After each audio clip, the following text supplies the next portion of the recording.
WNBA Power Rankings. Can the Aces keep climbing in the standings? There's a play from Las Vegas win over Washington on Saturday that I keep rewatching. The Aces are comfortably ahead of Washington, en route to their 10th consecutive victory, and Jade Melbourne is driving to the basket from the left wing. Aya Wilson is shadowing Melbourne's movement each step of the way, leaving no doubt that she'll reject the shot attempt out of bounds. And when Melbourne still attempts to challenge the two-time Defensive Player of the Year, Wilson swats it away with ease.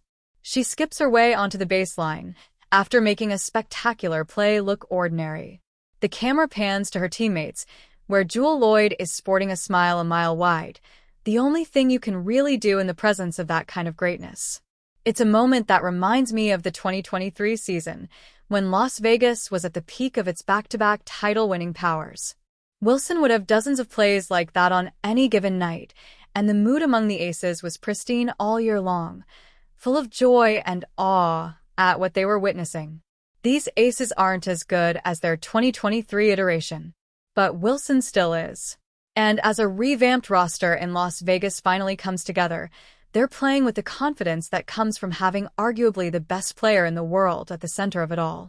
Over their 10-game winning streak, the Aces have the best offense in the league at 114.8 points per 100 possessions, similar to the 113 mark they sported in 2023.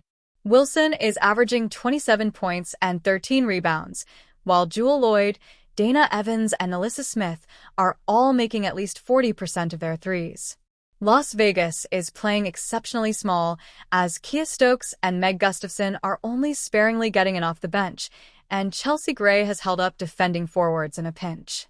But its defense is still third during this stretch, keeping Las Vegas below average for the full season.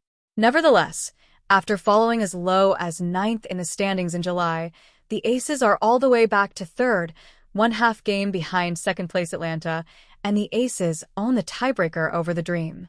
Although Minnesota is out of reach, and the Lynx retain the top spot despite 2 losses after welcoming back Nafisa Collier, it's plausible that Las Vegas could have home court advantage on its way back to the finals, especially if the Aces win in Atlanta on Wednesday. Rankings. 3 standout performances. 1. Kelsey Plum leads the way. Being a leader takes on a lot of forms for Kelsey Plum. One role is taking ownership of her team's performance. The biggest thing is when your top players take accountability, Plum said earlier this year. The best players that I've always played with always take the most responsibility, good and bad. Another is setting an example for the younger players on her team.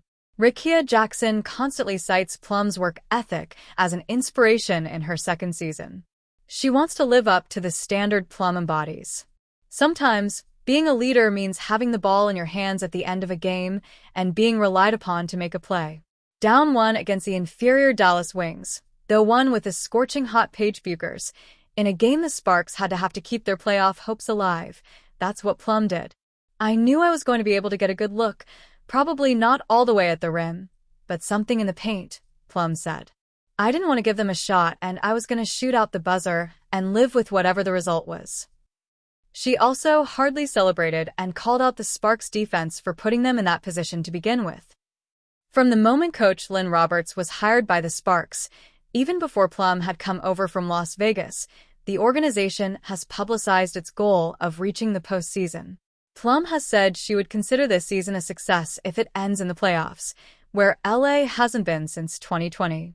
The Sparks have a tough road ahead to achieve that mission, with the most games remaining, including 5 in 8 days. They'll need a leader who has been through battles to get them there, and that's what Plum has to do. When you want to be a leader, it's great when it's great. But when it's not great, you've got to take responsibility. 2. Connecticut's unexpected winning streak. The future of the Connecticut Sun is in flux, with the Mohegan Tribe ownership attempting to sell the team while the WNBA complicates any attempted relocation. Whether the Sun will exist in its current market beyond 2026 is unclear, but wherever they land, they at least have a young core in place. A 3-game winning streak over Washington and Chicago doesn't change the fortunes of this team in the present, but the cavalry is on its way. Layla Lakin has been a one-woman defensive dynamo, now leading the league in steals after reaching the games played threshold. She also posted the league's second-ever 14-assist, 0-turnover game, a feat former Sun point guard Veronica Burton repeated later in the week. Her decision-making pops on both ends of the floor. Sonia Rivers has been similarly impactful in the passing lanes, and her finishing in transition is among Connecticut's best sources of offense. Rivers is also a terrifying help defender, a useful trait to have as a guard. Aaliyah Edwards looks comfortable off the bench, and she totaled 18 points and 9 rebounds in a pair of wins over her former team last week while making 2/3 of her shot attempts. She is merely the latest UConn product to thrive at Mohegan Sun Arena. That trio of players on rookie contracts gives Connecticut a foundation only 1 year into its rebuild. 3. Alyssa Thomas can't stop getting triple-doubles. Over the last 9 games, Alyssa Thomas has more triple-doubles than any player in WNBA history.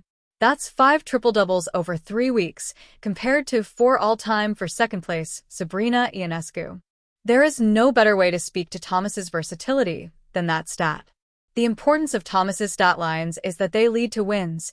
The Mercury are undefeated when Thomas posts a triple-double, including a must-have win against the Valkyries when she had a career-best 16 helpers.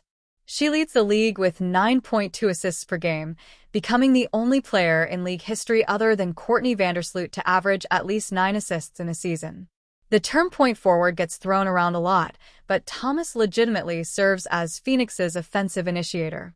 She is 4th in the league in defensive rebounds and brings the ball up herself.